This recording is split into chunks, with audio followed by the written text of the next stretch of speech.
আমরা বাংলাদেশকে এমনভাবে গড়তে চাই যেখানে দুর্নীতি চিরবিদায় হবে, যেখানে দুর্বৃত্তায়ন বিদায় হবে, সন্ত্রাস বিদায় হবে, আইন শৃঙ্খলাকে আমরা নতুনভাবে ঢেলে সাজাতে চাই।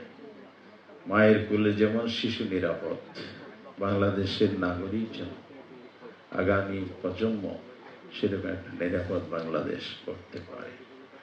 আমাদের এডুকেশনকে আমরা ঢেলে সাজাতে চাই, যে এডুকেশন হবে আমাদের কর্মমুখী, যুগোপযোগী, এবং যেই কর্মসূচি আমরা নিয়েছি এডুকেশনের ক্ষেত্রে, সেখানে আমরা সর্বস্তরে অবৈতনিক শিক্ষাকে গুরুত্ব দিচ্ছি এবং শিক্ষার মান আন্তর্জাতিক প্রতিযোগিতায় আমাদের যে মান প্রয়োজন আগামী দিনে বিশ্ব এবং 21 শতকের যে চ্যালেঞ্জ মোকাবেলা, প্রযুক্তি এবং জ্ঞান নির্ভর, তার সাথে হলো গবেষণার খাতে বাজেট বরাদ্দ, শিক্ষার বাজেটকে বরাদ্দ।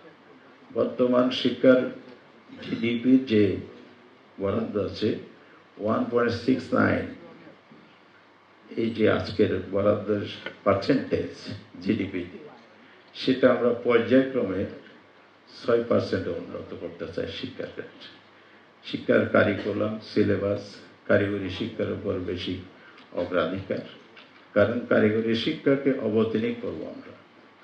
ল্যাঙ্গুয়েজ, ইন্টারন্যাশনাল ল্যাঙ্গুয়েজ ইংলিশ, আরবি, আন্তর্জাতিক বিশ্ব দিয়ে দেশকে প্রতিনিধিত্ব করতে হয়, তাহলে সেই জায়গাটা আমরা অ্যাড্রেস করবো, সেটাকে নতুন করে সাজাবো, এটাকে সহজলভ্য করবো আমরা। শিক্ষার ক্ষেত্রে আরো আমূল পরিবর্তনের বিস্তারিত কর্মসূচি আছে। ট্যালেন্ট হান্ট, আমাদের মেধাগুলোকে যেভাবে আমরা বিকশিত করতে চাই, দেশে যেমন তাদের গবেষণার সুযোগ করে দিতে হবে, আমরা ডেমোক্রেটিক ডিভিডেন্ডের যে বেনিফিটটা নিতে চাই, সেটা এডুকেশনের মধ্য দিয়ে আমাদেরকে প্রায়োরিটি দিতে হবে। নৈতিক মূল্যবোধ এবং তার আলোকে সময় উপযোগী প্রযুক্তি নির্ভর শিক্ষা হলেই এটা সম্ভব। আমাদের করাপশন ফ্রি করতে হলে অবশ্যই নৈতিকতার উপর গুরুত্ব দিতে হবে শিক্ষার ক্ষেত্রে। একজন আমার শিশু, আমার ছাত্রকে হিসেবে আমরা গড়তে পারি, তাহলে তারা কর্মজীবনে গিয়ে সেটার অ্যাপ্লিকেশনটা আমরা লক্ষ্য করব। আবার আমাদের মেধাগুলো পাচার হচ্ছে, এই মেধা পাচার রোধ করতে হলে দেশের ভিতরে সুযোগ বাড়াতে হবে। আমরা যখন দেশের বাইরে যাই, সেখানে দেখি যে আমাদের দেশের সন্তানরা যে অবদান রাখছে অন্য কান্ট্রিতে, আবিষ্কারের ক্ষেত্রে, জ্ঞান বিজ্ঞান প্রযুক্তির ক্ষেত্রে, এটা অনন্য। এবং সেই দেশের লোকেরাও বলে, তোমরা কেন পিছনে আছো? তোমাদের তো মেধা আছে, যে মেধাগুলো আজকে আমাদেরকে এগিয়ে দিচ্ছে। তাহলে বাংলাদেশের সন্তানরা বিদেশে গিয়ে অন্য রাষ্ট্রকে যদি কন্ট্রিবিউট করে এগিয়ে দেয়, তাহলে বাংলাদেশ কেন পিছিয়ে থাকবে?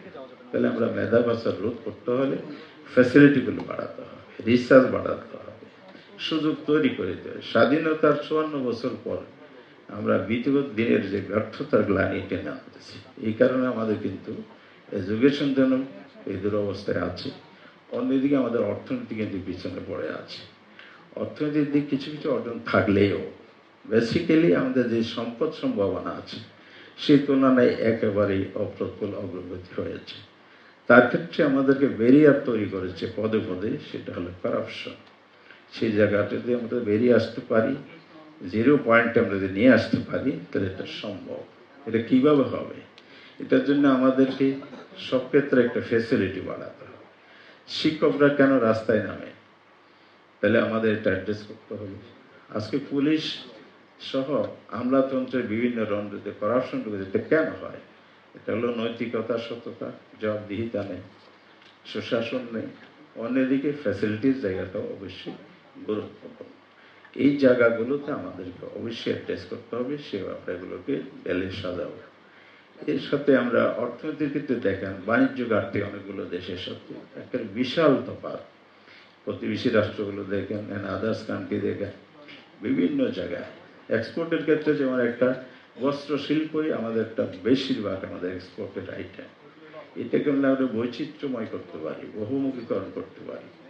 এবং ট্যাক্সেসের জায়গায় যে করাপশন তৈরি হয়েছে, সারা ঠিকভাবে ট্যাক্স দিচ্ছে তারাই পারে নিশ্চয় বেশি শিকার হয়, ট্যাক্স ফাঁকি যারা দিচ্ছে তারাই আসলে বেনিফিটেড হচ্ছে। বাণিজ্য বান্ধব যদি আমরা একটি কান্ট্রি অর্থনীতি যদি করতে পারি, ব্যবসা বান্ধব করতে পারি, তাহলে আমরা প্রতি 3 বছর অন্তর একটা ট্যাক্সের ক্ষেত্রে রিলিফের পরিকল্পনা আমরা নিয়েছি। 3 বছর পর তাদেরকে স্বীকৃতি, সম্মান, সুযোগ তৈরি করার জন্য প্রতি 3 বছর পর পর আমরা এই ট্যাক্সকে এই 3 বছর পর পরে একটা সেখানে ইনসেন্টিভ দেবো। 50% ট্যাক্স আওতায় নিয়ে আসবো। 100% ট্যাক্স না দিয়ে অর্ধেক ট্যাক্স দিয়ে তিনি এনকারেজ ফিল করবেন, সেই জায়গা থেকে তার বিজনেস বিনিয়োগে তিনি উৎসাহ বোধ করবেন। এই ধরনের আমরা পদ্ধতি, নারী শিক্ষা প্রসার, নারীর অধিকারগুলো সমুন্নত করার ক্ষেত্রে আমাদের ব্যাপক পরিকল্পনা। মাতৃকালীন যে আমাদের পক্ষ থেকে রেশন চালু করার পরিকল্পনা নিয়েছি, কৃষকদের জন্য আমরা নতুন কার্ড সিস্টেম, রেশন সিস্টেম চালু করেছি। আমাদের মৎস্যজীবী যারা আছে তারা বর্তমানে বন্ধকালীন সময়ে রাষ্ট্রীয় বন্ধ করা হয় সরকারি, সেই সময় আমরা কমিটমেন্ট করেছি আজকে যে 30 কেজি চাল দেয়া হয় মাসে একটি পরিবারে, সেটা আমরা 3 গুণ বাড়াবো। এভাবে কৃষক, দিনমজুর, শ্রমিক এবং ছোট্ট ক্ষুদ্র ব্যবসায়ী, প্রান্তিক জনগোষ্ঠীর সুযোগ সুবিধা বাড়িয়ে আমরা দেশের অর্থনীতিকে জনগণের উপযোগী গড়ে তুলব। কর্মসংস্থানের জায়গায় আমাদের তরুণদেরকে সামনে দিয়ে এগিয়ে যেতে হবে। আমরা বেকার রাখবো না, এটাকে বেকারত্বের শূন্যতায় নিয়ে আনার জন্য আমরা এই ধরনের পরিকল্পনা নিয়েছি।